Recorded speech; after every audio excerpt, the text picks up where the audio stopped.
সময়ে পৌঁছেছি, কেন এই অবস্থায় আছি সেটাও একটু মনে করা দরকার।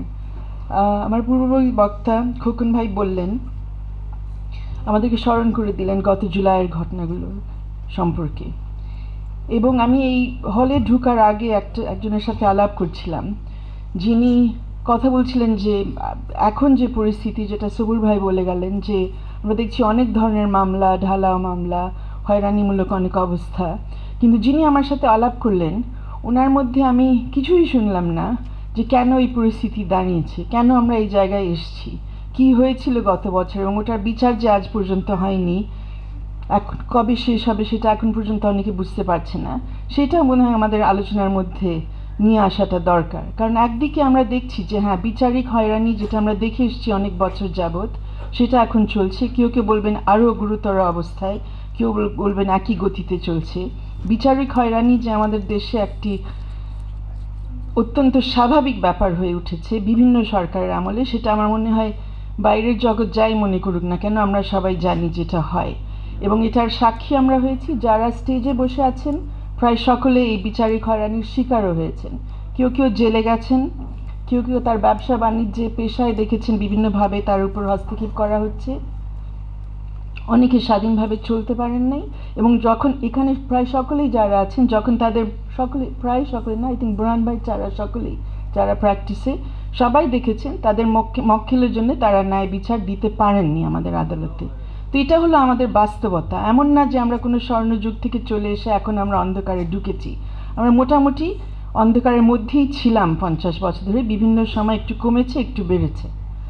তো এই বাস্তবতা নিয়ে আমি এখানে অনেক কিছু বলা হয়েছে, মূল যে বক্তব্য ছিল তার মধ্যে বা উপস্থাপনা, আমি ওটার মধ্যে ঢুকতে চাচ্ছি না, অনেক কিছুর সাথে একমত আছি। মূলত দুইটা জায়গা নিয়ে কথা বলতে চাচ্ছি। একটা হলো জবাবদিহিতা, আর শেষে যে বিষয়গুলোতে আমরা এসেছি, আইন পেশার স্বাধীনতা ও স্বাধীন বার, এবং অবশ্যই বিচারকদেরও স্বাধীনতার পাশাপাশি তাদের জবাবদিহিতার বিষয়ে। আমরা যেহেতু এই ক্রান্তিকালীন সময়ে এসেছি একটা বিশেষ পরিস্থিতির মাধ্যমে, যেখানে, এবং যেটা শেষ হলো সেই বৈষম্য নিরসনের ডাক দিয়ে, শুরুতেই দুটা প্রশ্ন রাখতে চাচ্ছি। একটা হলো যে আমরা যখন স্বাধীন বিচার ব্যবস্থার কথা বলি, সেই স্বাধীনতার সাথে বৈষম্যহীনতার ব্যাপার বা কতদূর প্রতিফলন পায় এই বিচার ব্যবস্থার মধ্যে। আমাদের এই প্রতিষ্ঠান কি আসলে, এখানে যাদেরকে আমরা দেখি বিচারক, বিচারপতি হিসেবে, কোর্ট অফিসার হিসেবে, আইনজীবী হিসেবে, সেখানে কি আমরা বিভিন্ন সম্প্রদায়ের, বিভিন্ন লিঙ্গের সবার কি এখানে অংশগ্রহণ সমানভাবে দেখছি কিনা? আজকে আমি খুবই ধন্য। নর্মালি আমাদের কিন্তু এই সামনের প্যানেলে নারীরা থাকেন না। আজকে সুযোগ পেয়েছি একজন নারী হয়ে থাকতে, এটার জন্য আমি ধন্যবাদ দিই আমাদের আয়োজকদেরকে। কিন্তু আমরা দেখছি যে এই মুহূর্তে আমাদের জন্য সিদ্ধান্ত নেওয়া হচ্ছে, সংবিধান থাকবে কি থাকবে না, সংবিধান কিভাবে সংশোধন করা হবে, নির্বাচন ব্যবস্থা কিভাবে হবে, বিভিন্ন সংস্কার কমিশনের সুপারিশগুলো কিভাবে বাস্তবায়িত হবে। এই সিদ্ধান্তগুলো নেওয়া হচ্ছে নারীবিহীন অবস্থায়, কোনো ধরনের বৈষম্যহীন অবস্থার মধ্যে কিন্তু সিদ্ধান্তগুলো হচ্ছে না।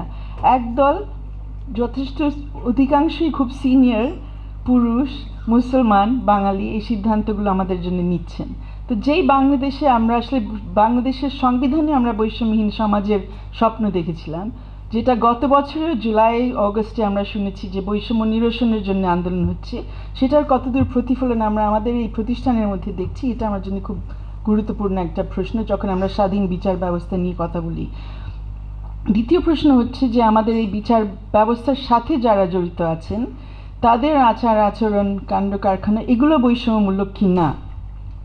আমরা এর মধ্যে দেখেছি গত 1 বছর ধরে নানান ধরনের উদ্যোগ নেওয়া হচ্ছে আমাদের বিচার ব্যবস্থাকে সংস্কার করার জন্য। প্রধান বিচারপতির রোডম্যাপ আছে, জুডিশিয়াল সংস্কার কমিশনের রিপোর্ট আছে, আরও অনেক ধরনের সংস্কারের প্রতিবেদন এসছে, যেখানে বিচার ব্যবস্থার বিষয়গুলো সেখানেও চলে এসছে। নতুন অনেকগুলো আইন এর মধ্যে হয়েছে, অধ্যাদেশ জারি করা হয়েছে। তার মধ্যে বিচারক নিয়োগের ব্যাপারে যে আইনটি, সেটা নিয়েও আমরা অলরেডি দেখছি যে সেখানে অবশ্যই রাজনৈতিক বিরোধিতার কারণে এবং আমি বলবো দলীয় স্বার্থের কারণে আমরা দেখছি যে সেই আইনটাও কিন্তু এখন পর্যন্ত ঠিকমতো বাস্তবায়ন হচ্ছে না।